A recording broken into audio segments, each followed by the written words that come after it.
Hi guys. Oh, that's the air conditioner. White Witch 110 here. And hubby and I got up at 3:15, like we always do. We went to the other location for waxing. We left there around 11:15 last night, something like that. We had to take tape off the floor. I don't want to do that again. I got about halfway through and I was like, I'm done.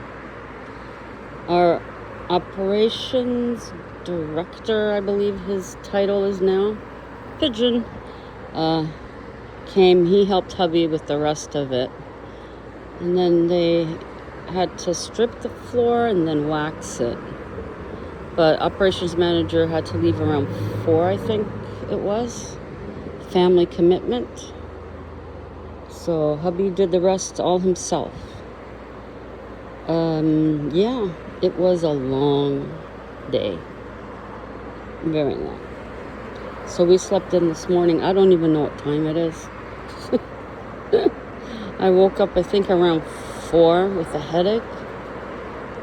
So, and he's in pain because he fell.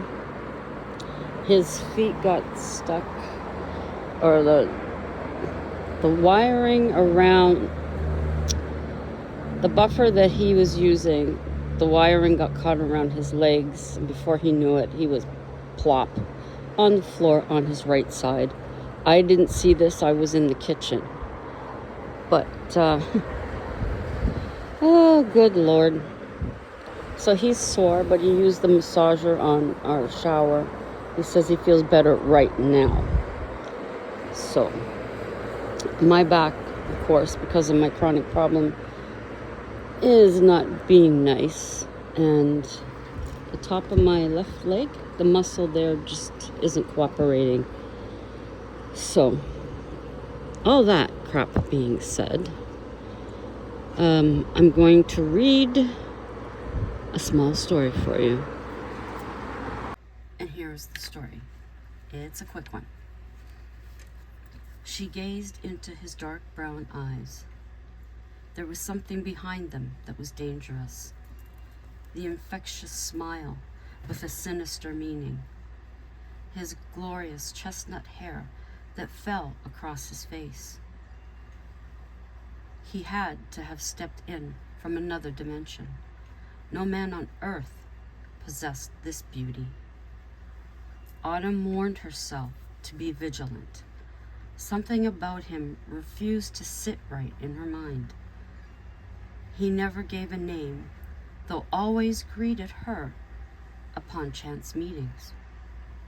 She never asked him where he came from.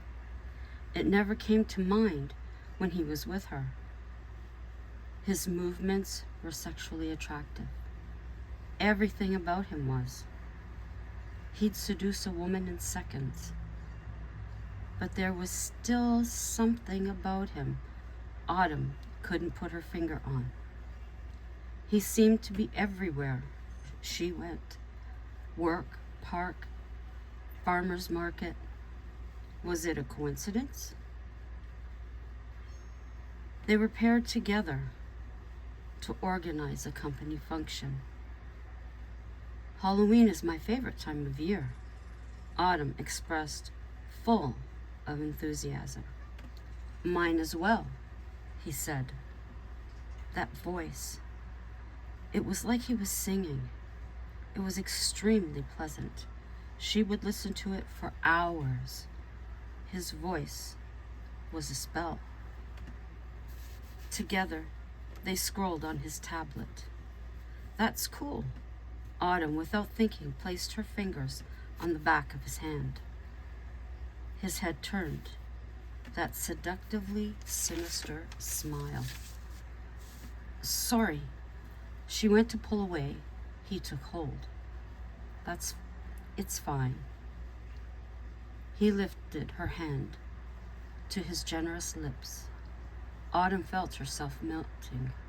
Soft skin.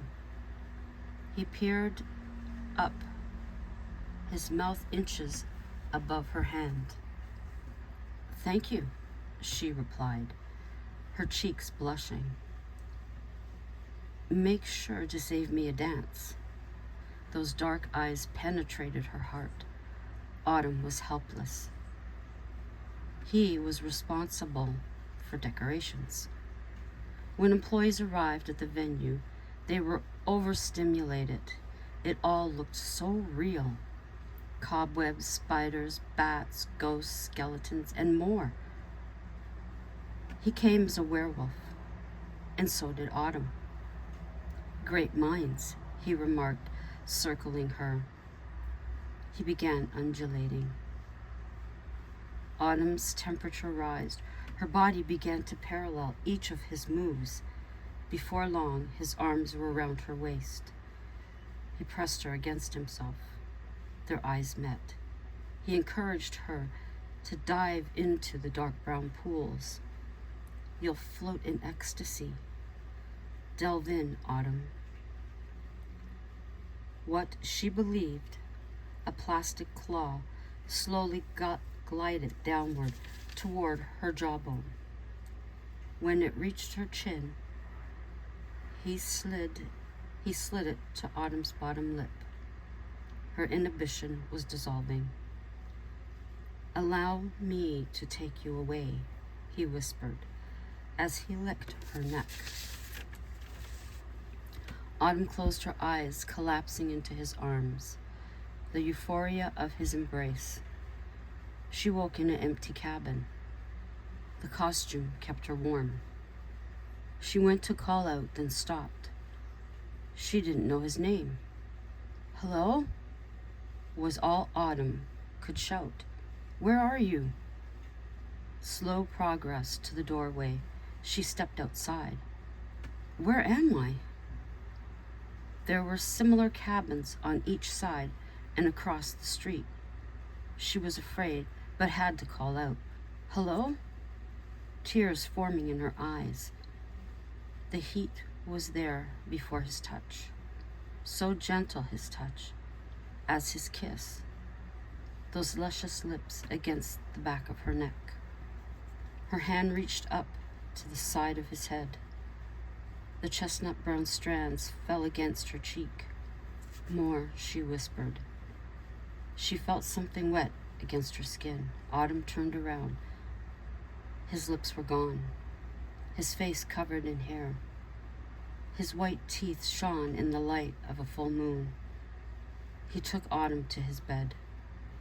There are two that howl. The lust is endless. Somewhere, Halloween decorations decay inside a building, and people who never existed. That was 3 pages, a real quick one. Hope you liked it. I have another one that I'm working on, or actually 3. So we'll see which one I finish. Until next time, ciao for now.